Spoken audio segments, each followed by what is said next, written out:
Presentation එකක් කරනකොට ප්‍රේක්ෂකයා ආකර්ෂණය කරගන්න පුළුවන් පහසු මාර්ග දෙකක්. eye contact, voice tone. කතා කරමු මේ ගැන. මම සිතාර කළුආරච්චි.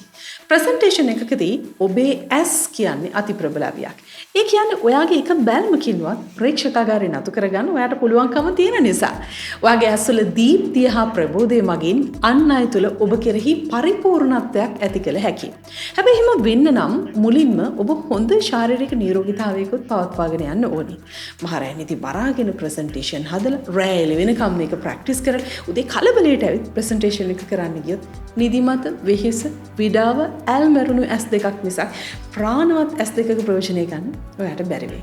ප්‍රසන්ටේෂන් එකක් හෝ ඉවෙන්ට් එකක් හෝ පහුදාට තියෙනවා නම් ශරීරයට යම් කිසි නිදහසක් විවේක කාලයක් ඉදිරි කරලා දෙන්න. එයාට විටමින් ටිකක් දෙන්න.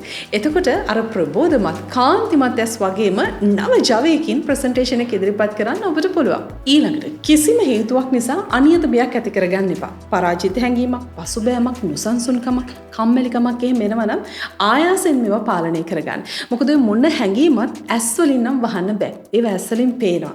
ඒ නිසා ඔබ පිළිබඳවත්, ඔබේ ඉදිරිපත් කිරීම පිළිබඳවත් පූර්ණ විශ්වාසයෙන් ඉන්න. ඒක ඔබේ ඇස් වල දීප්තියට බලපානවා. අනික් අතට පසුගාමී හෝ චකිතය වගේ හැඟීමක් ආව ගමන් ඔබ කරන්නේ ඇස් ඉවතට ගන්න එක.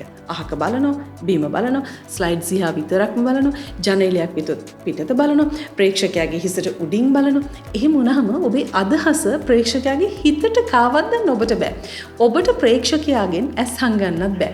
එකම දේ ඍජුව බලන්න ප්‍රේක්ෂකයාස් දෙක. තප්පර 5ක් පමණවත් එකගේ දැස් වෙත නතර වෙන්න. ඇස්වල කාන්තියෙන් ඔබේ අදහස් ප්‍රේක්ෂකයා තුල තහවුරු කරන්න ඔබට හැකි වේවි. මද සිනහවක් මුහුණේ තියෙන මේ වැඩේ තවත් ලස්සනයි. ප්‍රේක්ෂකාගාරේ පොඩි නම් හැම කෙනෙක් දෙසම බලන්න උත්සාහ කරන්න. එතකොට කිසිවෙකු ඔබට මගහැරෙන්නේ නැහැ. ප්‍රේක්ෂකාගාරයේ විශාල පිරිසක් ඉන්නවා නම් පොදුවේ බලන්න ඒ අතරින් කීප දෙනෙක්ව ඇස් වලින් ග්‍රහණය කරගන්නත් ඔබට පුළුවන්.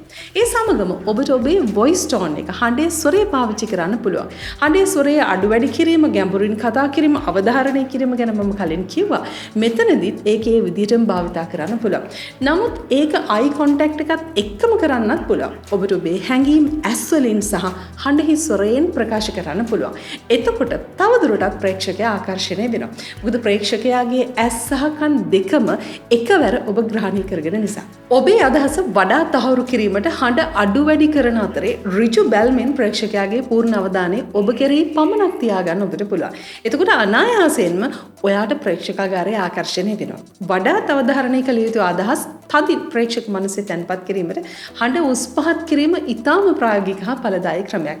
මේක එක දවසින් කරන්න බෑ. හැබැයි ටිකක් පුරුදු වුණොත් ඔයා දෙනවා. ප්‍රසන්ටේෂන් එකක් ලස්සනට කරන්න ඔයා ලෑස්ති වෙන්න ඕනේ. තවත් දේවල් ඉදිරියට. එතකන් ජීවිතය අලුත් කරගන්න. කමියුනිටි ක්‍රාෆ්ට් බයි සිතාර සබ්ස්ක්‍රයිබ් කරන්න.